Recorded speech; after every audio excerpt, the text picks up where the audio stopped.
Portrait or projection? Few figures have been repainted literally and figuratively more than Anne Boleyn. From medals and workshop copies to film and TV, her face has been reshaped by taste, politics, and myth. Today, I'm joined by Helene Harrison, whose new book, The Many Faces of Anne Boleyn Interpreting Image and Perception, isn't a biography, but a study of how Anne has been seen by contemporaries at court, by foreign observers, and by us. We'll talk Anne Boleyn myths, which images mislead, which come closest, where the evidence ends and imagination begins, and how stage and screen shape the Anne we think we know. Let's talk to Helen. Hi, a warm welcome to Helene Harrison to my YouTube channel to be interviewed, to be grilled about your new book, which is The Many Faces of Anne Boleyn Interpreting Image and Perception, which is a very, very different book on Anne Boleyn, not just an Anne Boleyn biography. So congratulations on your latest book. I love that it's Anne Boleyn themed. So Helen, could you just introduce yourself to my YouTube channel and just tell us a bit about your background, your work, and your previous books? Yeah, so I was born and grew up and still live in Northern England. I haven't moved very far. I spent a lot of my childhood being dragged on camping trips, so we visited a lot of castles and priories and ruins, which I guess is where my love of history sort of sparked, really. Um, I did a couple of modules on Tudor history in my A levels. And then I went on to do a BA in history, an MA in history, and I also have an MSc in library management as well. So I work in the university library at my alma mater. Um, and yeah, it's been quite a journey, to be honest, to get here. I've always wanted to work in libraries, but it's taken a while to get here. So I published my first book in 2023, which was Elizabethan Rebellions. Tudor Executions followed in 2024, and then The Many Faces of Anne Boleyn has just been published this year. I like the way you've got them lined up behind you there. I I do. like to have mine on display while I'm doing videos as well. It just feels good, doesn't it, seeing your own books there? Yeah. So what first drew you to Tudor history in particular, and then Anne Boleyn in particular for this third book of yours? Yeah, I did a module on Tudor rebellions for my A levels, which for your non-UK listeners is age 16 to 18 in the UK. And yeah, as I said, I spent a lot of my childhood visiting various historical sites. And my dad's always been into history, but he does a lot of military and naval history, so a very different sort of period to what I'm interested in, really. But I'd always been surrounded by history. Although when I originally was doing my A levels, my interest was in the Holocaust. I was interested in the history of the Holocaust, and I still am.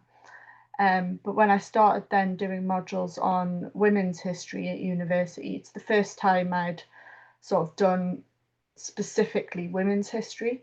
And we did a lot on women in power, women and sort of sexual sort of relationships, fornication and incest and things like that, and how that was sort of seen.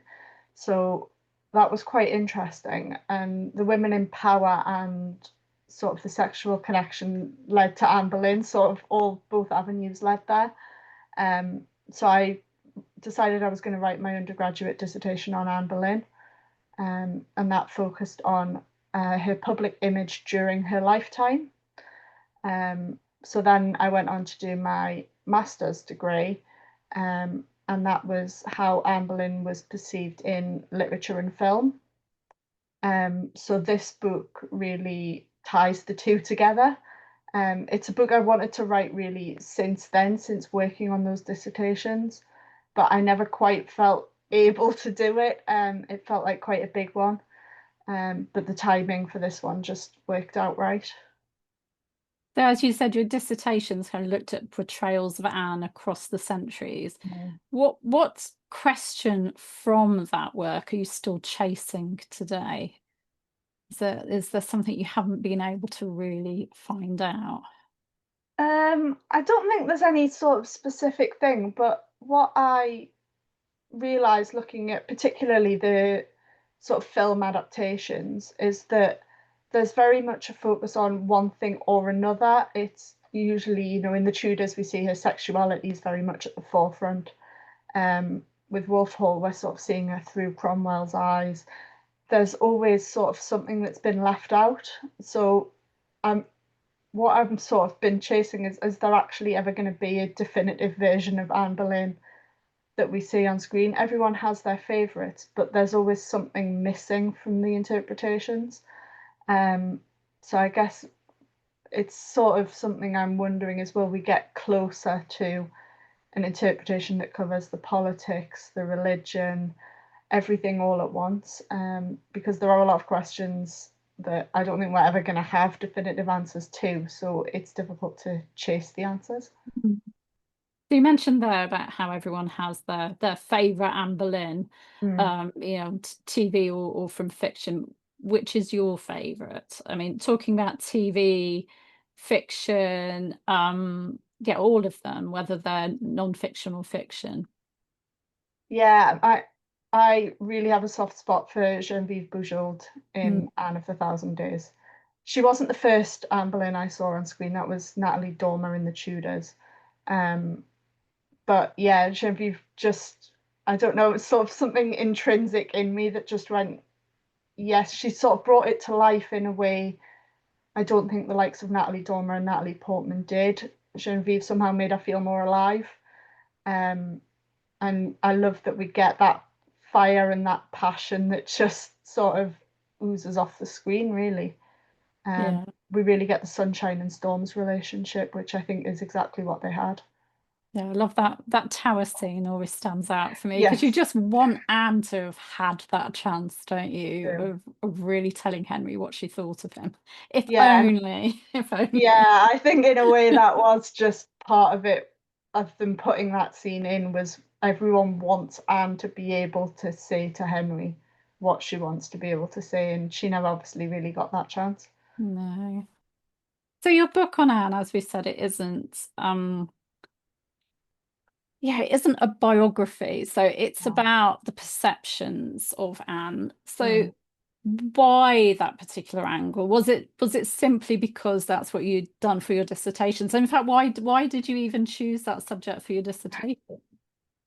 To be honest, I can't really remember how I sort of came to the subject for my dissertation. I've always been interested in historical dramas and popular culture, and I was sort of thinking about my dissertation topic from sort of 2010, 2011, sort of second year of my undergraduate degree. And at that point, Showtime's The Tudors was broadcasting on television, which was sort of how I came to the Six Wives, really. Um, so I don't know if that was a massive sort of draw for me, but I remember talking to my supervisor about it, about all these sort of historical dramas and novels. The other Boleyn Girl was out, um, and I wanted to discuss all of them, and we had to pull it back somehow because it could have gone on forever. So we pulled it back to sort of how she was perceived in her lifetime, and my supervisor had recommended Stephen Greenblatt's book on Renaissance self-fashioning, which doesn't actually cover any women at all. It's all males. But obviously, you can still apply the principles across the genders.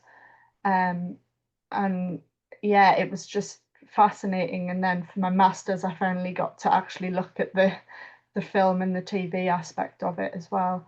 And yeah, the book just sort of expanded from there. It's something I've wanted to write for a lot of years, but it felt like such a big topic. And Anne Boleyn is so popular and so divisive. I was a little scared to write it.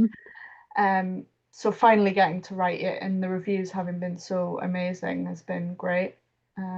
Yeah, it just felt like I didn't want to write another standard biography. mm, We've got 500 years of history on Anne Boleyn, and some of it's not sort of been very well researched. We've got a bit more now. I mean, when I was writing my undergraduate, Susan Bordeaux's book came out on the creation of Anne Boleyn. And since then, we've had Stephanie Russell's work as well about the Yeah. afterlives of Anne Boleyn. So there are a couple of other works that have sort of come out as I've been working on this book, which has been interesting to see their perceptions, but a little annoying I didn't get in there a bit earlier. And if a reader of your book took only one thing from the book, what should it be? What would you like them to take away? I guess it's that we're all sort of shaped by our own biases and we're all shaped by the time in which we live. We can't get away from that. There's not a completely unbiased account. It doesn't exist because we're all shaped by what we believe at the time. So I guess it's really important to read as many sources as you can. It doesn't really matter who wrote them or what time period they're writing in. All the sources can tell us something, even if it's just about how sort of perceptions of her have changed over time. And we can still take something from that. It's not just either the contemporary sources or the most modern readings that can tell us something. It's everything in between. And obviously, there's a lot of interest in historical dramas and popular culture. And you often get people who take that as fact, but quite often it's come from somewhere. And it's interesting to try and track back where have these things come from? Are they from the contemporary sources? Was it Elizabethan? Was it the Victorians? Because everything comes from somewhere.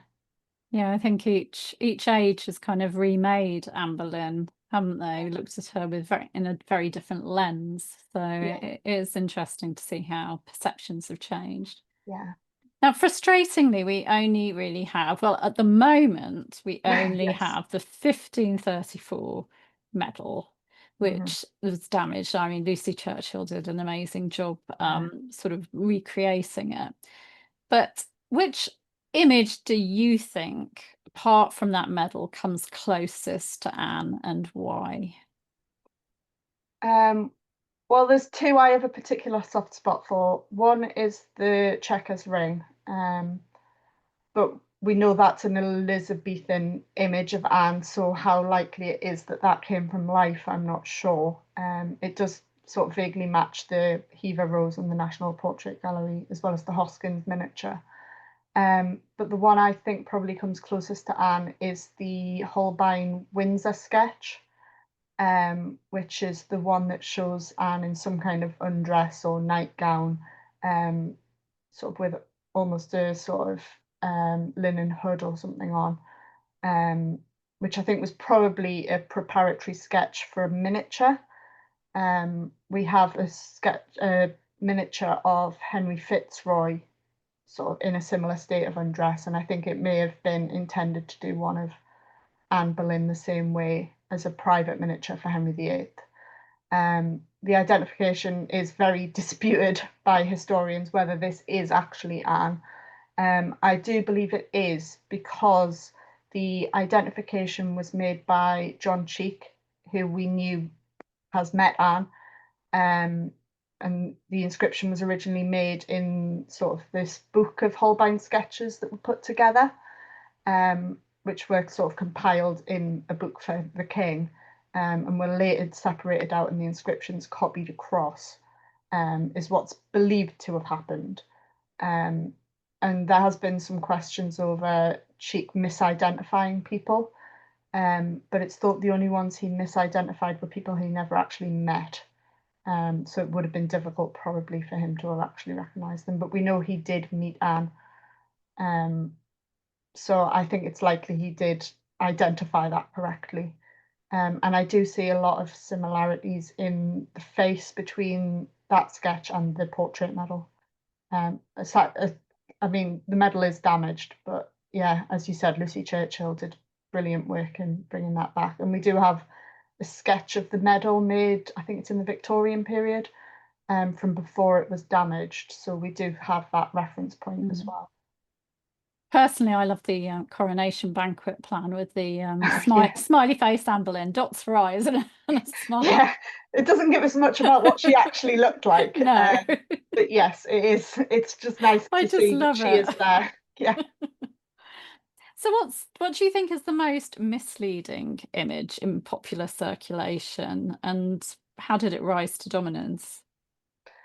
I think probably it's probably the most famous image we have of her, but I think probably the Hever Rose and the National Portrait Gallery, because they are Elizabeth, as far as we know, they're Elizabethan.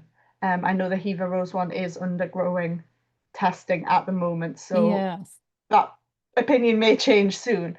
Um, but it's thought, I've seen some research fairly recently, um, that someone has sort of overlaid them with a portrait of Elizabeth, and the facial shape is pretty much identical. So it seems possible that they were produced from a sketch of Elizabeth rather than from an earlier image of Anne. So I am not convinced that they're actually Anne Boleyn, much as I love the Hever Rose Mm, portrait and it is one of my favourites. I do wonder how much that's actually Anne, or if it's actually, the Elizabethan version of this is the Queen's mother, um, because it was probably created as a set of like a long gallery set of mm, portraits. Um, but yeah, I think it just rose to dominance as an image of the Queen's mother. And that's the one that when people think of an image of Anne Boleyn, that's probably the one that comes to mind. yeah, it's either that one, yeah, either the Hever Rose or the National National Portrait Portrait. Gallery. Those are the Yeah, ones that are, yeah, you see constantly online, don't you? So, yeah. yeah, Although I love the John Hoskins one. I mean, that's I so, do. Yeah, it's sort of a similar, for people who aren't familiar, it's a sort of similar style to the yeah. Hever Rose and the National Portrait I Gallery. think she It is just a beautiful looks, image. it's a warmer kind of image. I don't know quite what I mean by that, but the complexion, perhaps, I don't know. Yeah, I think Anne does look a little Gorgeous. sallow in the other ones, and she is described Yeah. as being sort of sallow. Yeah. But yeah, I think she does just have a sort of almost kinder looking Yes. face in that Yeah, one. definitely. Yeah. So, what's the most persistent myth about Anne as kind of mistress that you think of, and what evidence sort of challenges that? I'm not sure it's a myth exactly, but one of the most persistent things that we sort of see is that, Anne held Henry off for 7 or 8 years or however long it was. And that, she craved a crown. She had these massive plans of becoming queen. Um, but I'm not convinced Anne really wanted the crown or that she, deliberately held Henry off as a ploy to get it. I also don't think it's necessarily obvious that it was Anne who held Henry off. I think it's quite possible he wanted to marry her from, fairly early on. Um, and he decided to hold off to make sure any children that she did have would be legitimate. Um, so I think that's something persistent that we see that there's not really a lot of evidence for. Um, a lot of the inferences are sort of drawn from the love letters, but again, we only have half the conversation there. We only have Henry's letters, so we don't know exactly what Anne was saying. Um, so yeah, it's not exactly a myth, but I think there's a lot of debate over that one, and it is often taken as fact that it was Anne who held Henry off, and I don't think we can be that certain Mm. about it. The evidence seems to come from the love letters, the account of George Cavendish, Wolsey's gentleman usher, and some letters from ambassadors. Chapuis, later on makes some inferences, but no one knows what private conversations took place, and there's no way we can know that. I think it's the power of like the other Boleyn girl and the Tudors, isn't it? With Yeah, Anne sort of playing this kind of game, this sexual game, holding him off to try mm, and make him keener because she wants the crown, she wants him to propose. I think that's so strong. It's hard to yeah, get over those when fiction TV are so yeah. powerful. Now Yeah, I think entertainment and drama have a massive impact on how Anne's been portrayed because yeah, definitely, it's open to a wider audience. More people tend to see it than will read the actual contemporary sources. yeah. So you just mentioned Chapuis there, and Mm. see in your book you consider the foreign contemporary sources such as ambassadors' dispatches. Which foreign observer do you find the most perceptive, and who's most sort of agenda driven? Well, Chapuis is quite a controversial source, really. I mean, we have masses and masses of his letters. Um, he is very perceptive. He does tend to have a lot of sources at court who are telling him. He doesn't always specify who these sources are. Sometimes he just says, a person, or so he doesn't always report names. But he does report literally everything he hears. Which is, it's quite a good source of information, although you do hear a lot that we should ignore Chapuis. He's too biased. He obviously hated Anne Boleyn. And that is true, but as I've said, everyone's biased in some way. But I also think being an ambassador, and particularly the ambassador to Charles V, the Holy Roman Emperor, probably the most powerful man in Europe at the time, Chapuis would have been expected to report accurately as far Yeah. as he could. And I do think we do need to consider that he couldn't just, insult Anne all the time. He would have been expected to report what people were actually thinking at the time, what was happening. So yeah, we have to take it with a pinch of salt, given his obvious bias against Anne. He was very supportive of Catherine of Aragon and Princess Mary. But he is very perceptive, and he does seem to have people who are feeding him information. No matter that he may skew it towards Catherine, you can still read things into it and infer things from it. So I still think he's an incredibly important source, and he does tell us a lot, particularly about Anne's downfall. And I don't think we'd understand as much of what happened in those weeks if we didn't have Chapuis's letters. The French reports are, there's a lot less in them relating to Anne specifically, which is what I was looking at for this book. It's often difficult to get a read, and the French ambassadors seem to change a lot more. Chapuis we have for a much longer period in England. I think he arrives in 1529, 28, 29, and he doesn't leave until the 1540s. So we have sort of this one ambassador for a long chunk of time. He starts to really understand the politics of the English court, whereas the French ambassadors seem to come and go a lot more often. So I think it's harder to get a read from the French reports. We also have Venetian ambassadors, again, who are writing, who again are quite perceptive. We get a lot of sort of comments. Sometimes it's just throwaway comments about Anne. They don't write in the detail that we get from Chapuis. But yeah, I think Chapuis is a key source, but it's important to get the opinions of other ambassadors as well. We can't just rely on Chapuis, much as he's the sort of one who writes the volume, I think. And I mean, you mentioned about how everyone has their bias. Do you think looking at the sort of foreign sources, the foreign eyes, can bring us a bit closer to Anne, because they don't have the same bias as the English sources? Or do you think it's a Yeah, combination of the sources that we need to kind of gauge? yeah, I don't think we can really just look at English sources or just look at foreign sources, because you need to, if you can get a point that's in an English source and a foreign source and they agree, that makes it more likely that that actually happened.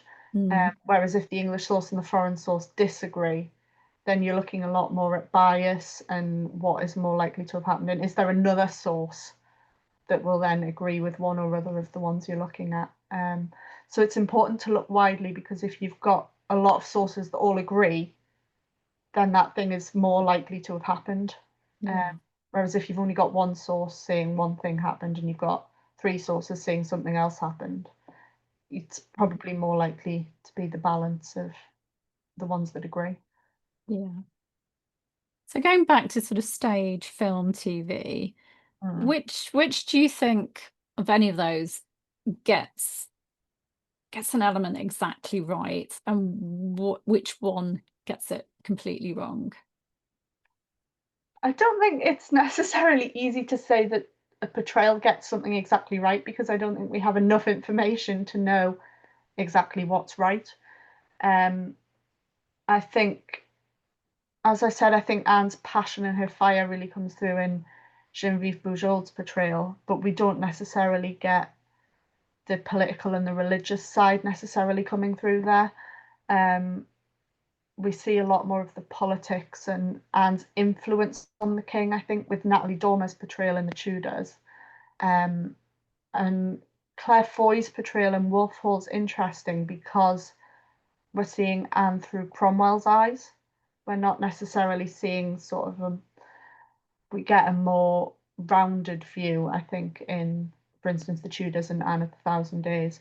Um, Whereas the Claire Foy portrayal is very skewed just because of the perspective that we're seeing it from. But again, we see a lot of her influence there, and towards the end, we really start to see her mental state sort of collapse, which again, we have evidence is exactly what happened in the Tower. So I don't think there's really any portrayal that gets everything right, but all the portrayals get something right. So if we could combine all that together, that would be great. I know it said that Natalie Dormer in the Tudors that she actually, I think she went out for dinner or something with Michael Hurst because she was concerned about where Anne Boleyn was going in the Yeah. Tudors and really wanted some changes for season 2. So if you could whisper in the ear of a director um, about staging Anne's downfall in particular, Mm. what would you say? What would you try and correct? I think generally Anne's downfall has been done quite well, putting aside the other Boleyn Girl film, because I think that was a bit of an odd one with the possibility of the pardon coming at the end. I don't think there's any way that that has happened at all. But I think generally the portrayal of Anne is done quite well. But I think the downfall, I think where filmmakers and producers trip up a bit is Henry VIII isn't given enough agency. He seems to be portrayed very much as being a tool almost of Cromwell or of the conservative faction. Um, Whereas I think Henry was very much the driving force. He was at the centre of it. He wasn't easily manipulated. He did have quite a strong, forceful character. He wasn't the plaything of faction, although faction definitely existed at the court. Um, but something wouldn't happen unless Henry wanted it to. Hmm. And I think had given instructions for it to happen. Um, so yeah, I think Henry's almost he's weakened, I think, in portrayals of Anne's downfall. I think he was probably much stronger than what he is given credit for, and a lot more forceful. I think that the tyranny's almost played down, I think. Yeah, I think he's made to be as much of a victim as Anne nearly, isn't he? As this Yeah. person that's just been drip fed information and manipulated and really believes it all. Yeah. I think But that's a good yeah. way of putting it, that he's almost as much of a victim as Anne. I don't think he was. I think he was very much the driving force behind it. Yeah, Um, I totally agree. Yeah. yeah. So yeah, Yeah. that's the thing I'd want to tell a director or a scriptwriter is give Henry a bit more agency, please. Yes, definitely. So, which historian do you think has most changed the conversation about Anne? And how does your book build on that or push back against it? I did think long and hard about this one, because there's a lot of historians that I know I personally have been sort of influenced by. But I think probably the historian that sort of still today shapes a lot of the conversation about Anne. If people ask for a book recommendation about Anne, this is the one that's going to be most mentioned, and it's Eric Ives's The Life and Death of Anne Boleyn. I know that's the one that massively shaped me. It wasn't the first book I read on Anne Boleyn. I think that was Alison Weir's The Lady in the Tower, The Fall of Anne Boleyn, which had actually just come out as I started university. So that was the first one I picked up. but I quickly turned to Ives. And although, some of what he says is now disproven or, contradicted, there's a lot of debate over how accurate his work actually now is. I think it opened up almost a new generation of historians onto Anne, because since then we've seen a massive glut of books Yeah. on Anne from all different perspectives. Whereas if you look in sort of I think Ives's book came out in 2004. So if you look at sort of the early 2000s and the 90s, there's not really all that much being written about Anne, that I can think of off the top of my head. We had sort of a bit more coming out in the 60s, 70s, even into the 80s. But then there was almost a silence, and then Ives's book came out, and suddenly we've got sort of this glut of historians, notably George Bernard, Anne Boleyn, Fatal Attractions. And Ives and Bernard had a brilliant sort of spate of written jousting. I think it was in English Historical Review. Yeah, that was, I it's had so interesting reading that. It's so like polite. Yeah, it's brilliant in if you really want an analysis of how to pull apart an argument or how to challenge an argument. That's pretty much, just go and look those articles up. And I do examine that in a bit more detail in the last chapter of my book, because it's just such a brilliant sort of exchange of views over Anne's fall largely. Um, but I think it also opened the door to people being more open in debate and polite debate, I think, because debate can get quite heated, particularly Mm. when Anne Boleyn's involved. Um, but the more I think we debate and discuss things, the more we might come closer to discovering who Anne Boleyn really was and get closer to the heart of things. And I think that's all to the good. And I think Ives and Bernard did a lot there in opening that debate up. Yeah, I love reading those. It's just really the esteemed gentleman needs to know that he's talking a load of rubbish, really. Yeah, yeah, that's kind of the sense of what it is. It's brilliant to read. Yeah, the just Yeah, letters to and fro. It's so funny. yeah. And do you think, is there a biography or a novel that you think is wrong in perhaps details, but emotionally insightful, or vice versa? Um, it's difficult because my guilty pleasure in terms of historical novel is The Other Boleyn Girl, much as it drives me absolutely insane history-wise. Um, I think the drama in the novel is it just keeps you reading. You want to keep reading, and I can completely understand why people love that book so much. I'm definitely not as much of a fan of the film, either of the films, to be honest, because there have been two adaptations. But the portrayals of Anne Boleyn in there just drive me a bit mad. um, but the book gets so much wrong. Um, but it is a good story and a good drama, and it is well written. Um, I find some academic texts get so heavy on details and sources that they're dry, and you really can struggle to read them. I know I did at university reading some of the academic stuff. And it's why I wanted to ensure that my work was, readable, interesting, that people could get through it despite the volume of source work in there. And there's some of the best comments that I've gotten about my book, that it is readable. Um, but I think biography wise, there's just so many that are brilliantly written, heavy on sources, but they are emotional, and you do really connect, I think. And I'm just trying to think of one off the top of my head, and there's so many going through my head. Estelle Perronc's work is brilliant. Tracy Borman, I really, really loved her work on Anne Boleyn and Elizabeth. Um, Anything by Owen Emerson, Kate McCaffrey. Um, I think they have a way of doing this brilliant historical work with the sources, but they bring the people to life as real people. And I think that's the key to an emotional connection. Yeah, definitely. You've got to introduce your cat now. This is Ink. Oh, somebody heard my dogs barking, wants to know what was going on. He does have a sister as well who is currently sitting in the sun. Oh, okay. So, what new scholarly or popular trend regarding Anne excites you or worries you the most? Because as you said, there's still a lot Yeah. being produced on Anne. Yeah, I think it's And exciting. please don't say my work. Well, yeah, one of the things I do love is that we're getting more research into the wider Boleyn family. Yes. Um, there's not just a focus on Anne anymore.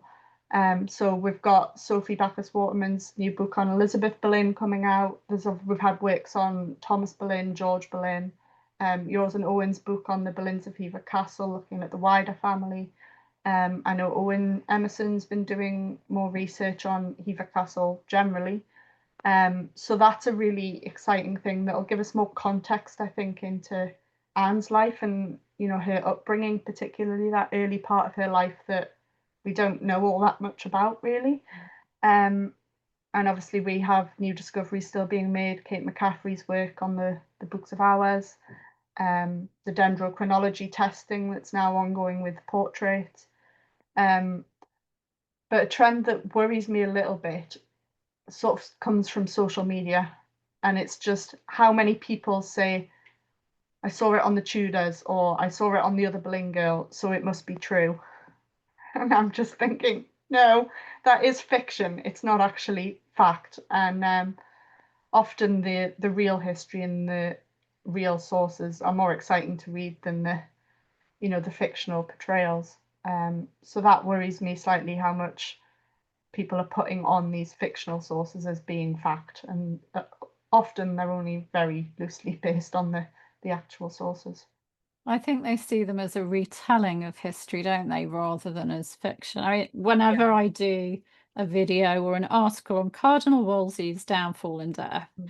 I always get a comment saying he didn't die of dysentery, he committed suicide. I'm like, Because that was no, how it was in the no. Tudors. Yeah. Sam Neill slitting his throat in the Yeah. Tudors, yeah. Yeah. I think that's a good example of just how prevalent popular culture becomes in creating the myths that surround these historical figures.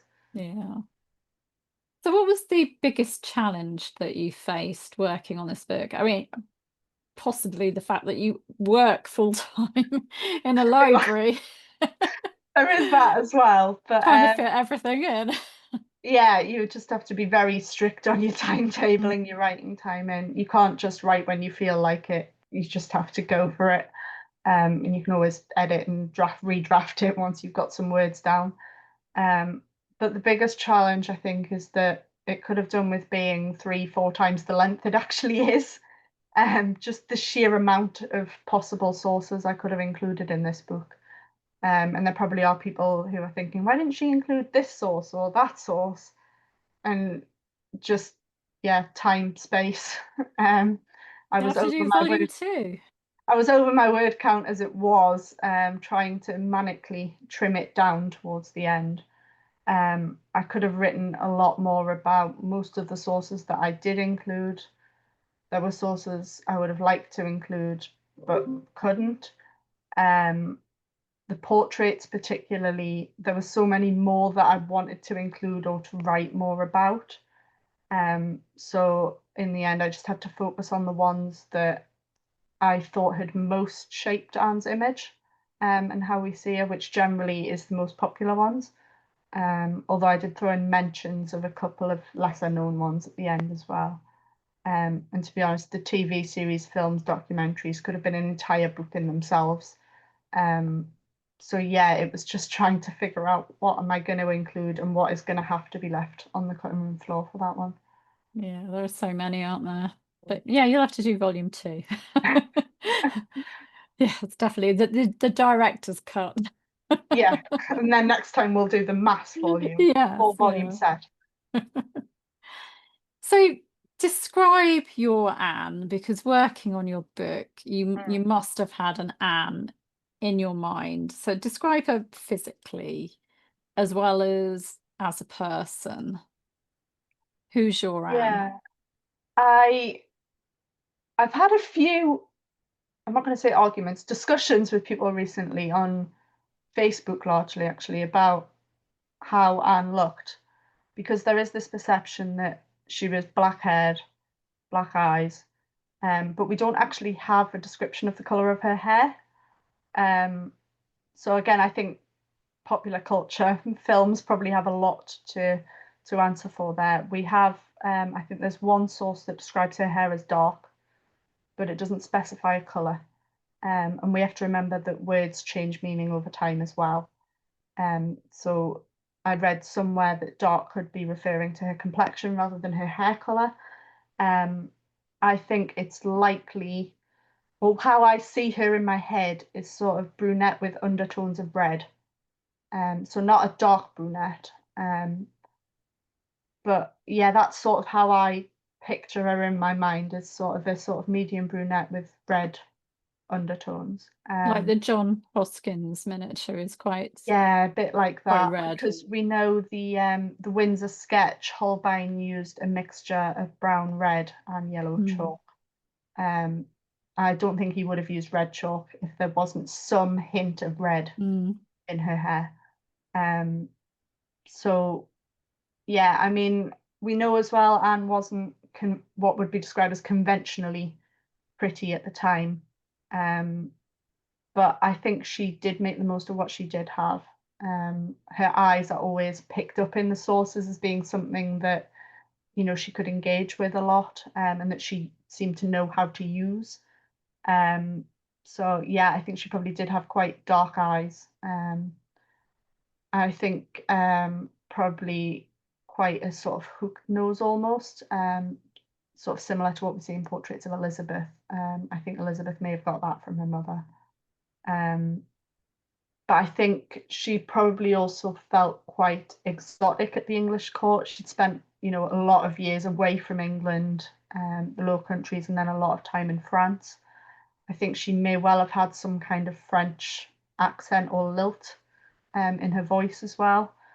Um, and I think that exoticism probably meant that eyes were sort of drawn to her, I think, at the English court, which could also explain why the king's eyes were drawn to her. If Anne was attracting all this attention, I'm sure the king would have gone to where all the attention was. I think she was very intelligent. We have Margaret of Austria saying how pleased she is to have Anne and how bright she is for her young age.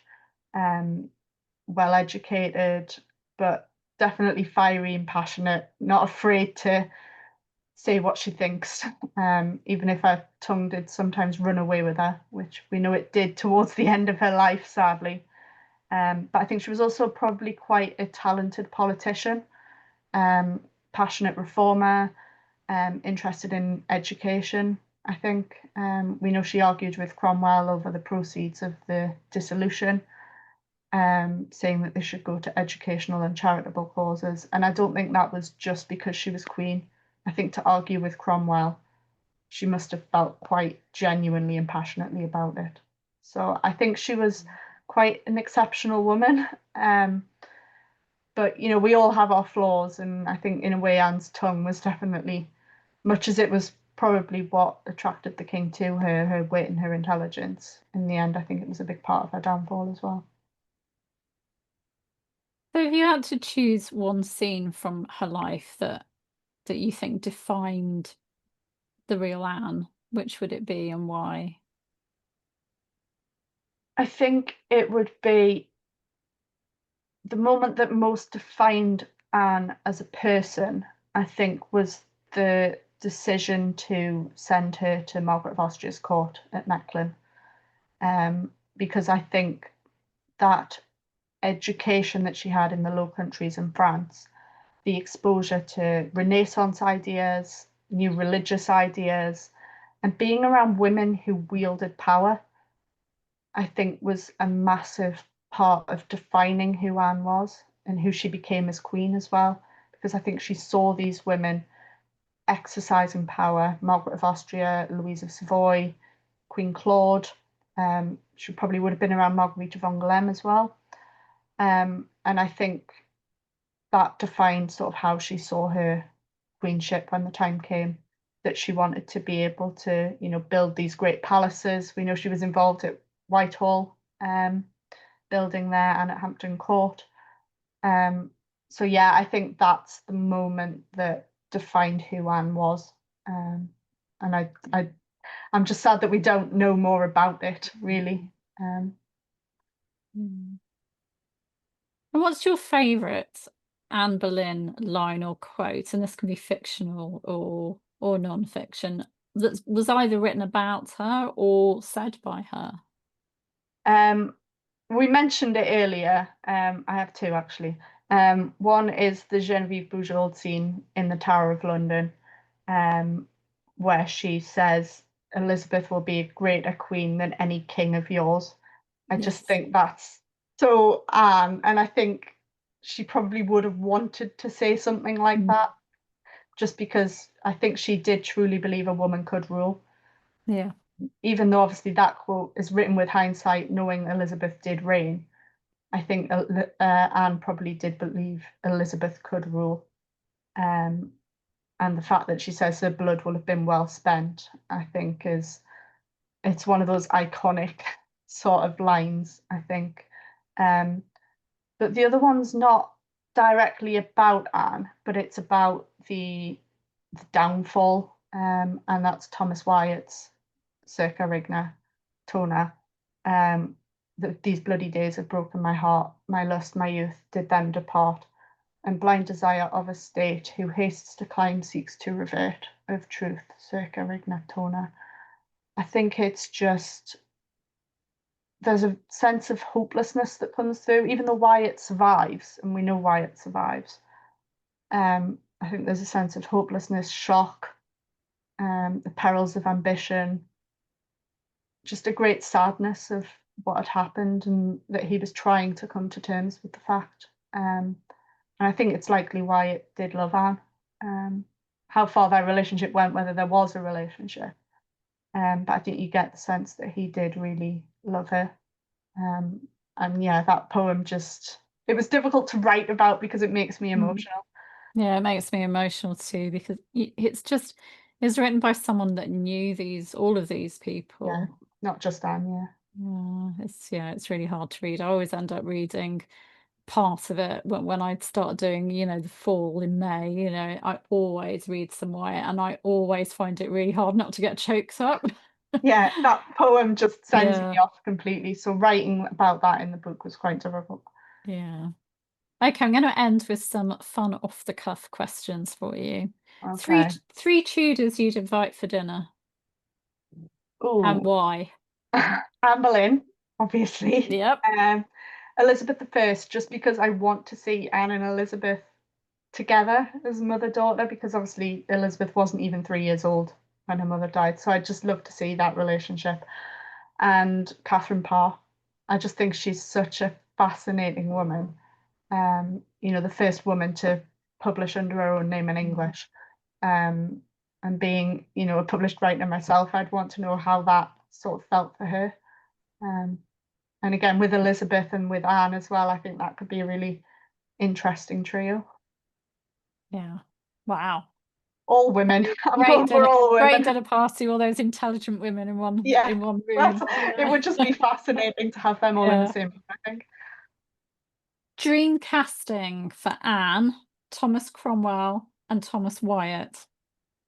Oh, I don't even know if I can answer that. Okay, Um, let's just concentrate on Anne. Who do you think? What actress? I mean, you can even go back in time and pick an I can't actress get past from. Genevieve Bujold. No. This is my problem. So it would have to be someone that has her same fire, and right now I can't think of anyone off the top of my Or head. perhaps her, but with a different script. Possibly, yeah.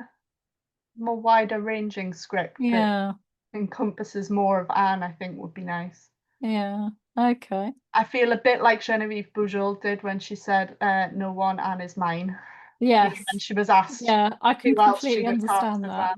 Yeah, Yeah, for me, it's Genevieve Bujold. She's my Anne. yeah. And which single object from Anne's world would you most like to hold? The Book of Hours. Okay.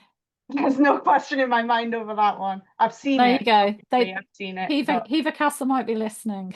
yeah, I'd They love to might let just you. get the chance to actually Yeah. hold it. Just, something that Anne held, wrote in, probably prayed over. I think that's such a personal sort of item, and I don't think there's any way to get closer to her, really. Yeah, when Owen and I held them that time, I got choked up then as well. I I know, found it I'm so really jealous of hard Owen to and speak. Kate getting to like hold these Yes. books and turn the Yeah. pages and see the inscriptions, and yeah. Yeah, they are beautiful. And yeah, I think it's Owen who says her DNA is all over those objects, and it's just so Yeah, special. yeah. So, Helen, where can we follow your work, your blog, your socials, and get your book? I have a blog, which is also my website, which is tudorblogger.com. So I post, there's links to all of my books, all of my podcasts. Everything is on there. There's drop downs for each of my books, and everything is linked there. Okay. I also have a Substack, which a lot of the same things that are on my blog are posted to my Substack. But there is an additional newsletter that goes out the last day of every month on my Substack, which includes updates on what I'm writing, and what I'm up to. Social media, I am at Tudor Blogger on pretty much everything. Facebook, Instagram, Threads, and Blue Sky. I'm on all of those. And if Okay. people want to reach out to me directly, my email address is on my blog as well. Okay. Thank you. What are you working on at the moment then? Because you just mentioned about how you keep people up to date on what you're doing. So have you got a Yes. book that you're working on at the moment? Well, I've just submitted my manuscript for book 4, which is called Henry VIII's Quest for an Heir, The King's Great Matter. Ooh. So hopefully that should be out next summer if everything goes to plan. That's what we're working towards anyway. And I have had the first look at the cover for that one as well, just last week, and I really, really love it. So I'm Oh, really happy exciting. with it. And I'm about to start work. Well, I'm in the research stage for book 5, but I'm not revealing what that one's on yet. It is still Tudor Ooh. based, Okay. but yeah, I'm keeping that one under my belt for now. I don't like to reveal too early on when I'm Mm, working on. okay. Yeah. Let's bring it back round to Anne. In Hmm. one sentence, Anne Boleyn is. An exceptional, forward-facing, incredible woman. Oh, I agree. Yeah, that definitely sums her up. Yeah.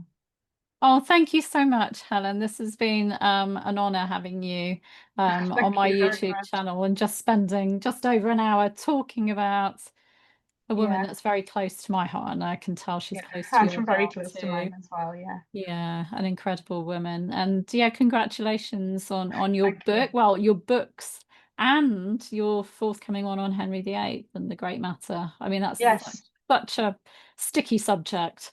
it is. It was quite a challenge to unravel it. And of course, Yeah. Anne Boleyn is a big part of that story as well. Yes, definitely. Yeah. Not straying too far. So thank you so much. Thank you. And hopefully have you back to talk about your Henry book when that comes out. That would be great. Thanks very much for having me, Claire. Thank you.